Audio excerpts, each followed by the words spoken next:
Akakiiko kakabire kebembirwa muhandiki mukuru w'ebyemizano mu ihanga aka National Council of Sports Dr. Patrick Bernard Ogwal hamwe n'abandi ababire barukurambura itaka eriyabeka yo mugendo Dr. Zumba. Akakiiko kabire kebembirwa muhandiki mukuru w'ebyemizano mu ihanga aka National Council of Sports Dr. Patrick Bernard Ogwal hamwe n'abandi ababire bari ahakurambura itaka eriyabeka yo mugendo Dr. Zumba eribahire fufa kandi nerikahika 10 rukshango omuri Mparo omurembo Hoima. Aba babwino habekeje harimo Rujumba Mutaganywa hamwe na Pius Wakabi ori member wa parliament w'ecyange cya Bugaya obagizengu enskurabo akasigayara jirangu na ende ntunguko mu itaka ryeye erikubasa kugasira abantu babutosha.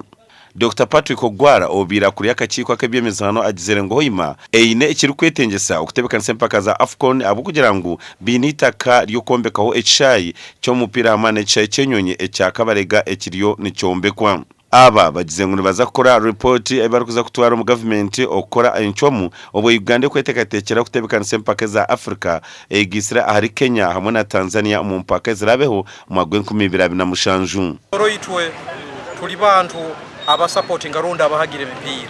When we donated this thing, people have been on our net, said, was it a sham? Were you telling us lies? Now I think they are proved.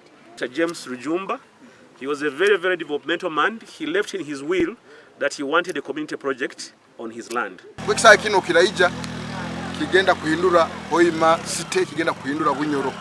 Ekishaayi kiri hagati mu city tukuja kubona tukikozesa na yitweke nyini nka Kitara Football Club nka teams ezinde zizire za Boma za Buhimba Saints. The president will take a decision on Wednesday 8th. So this report is needed on Monday. As a city, we committed that we shall approve everything for free.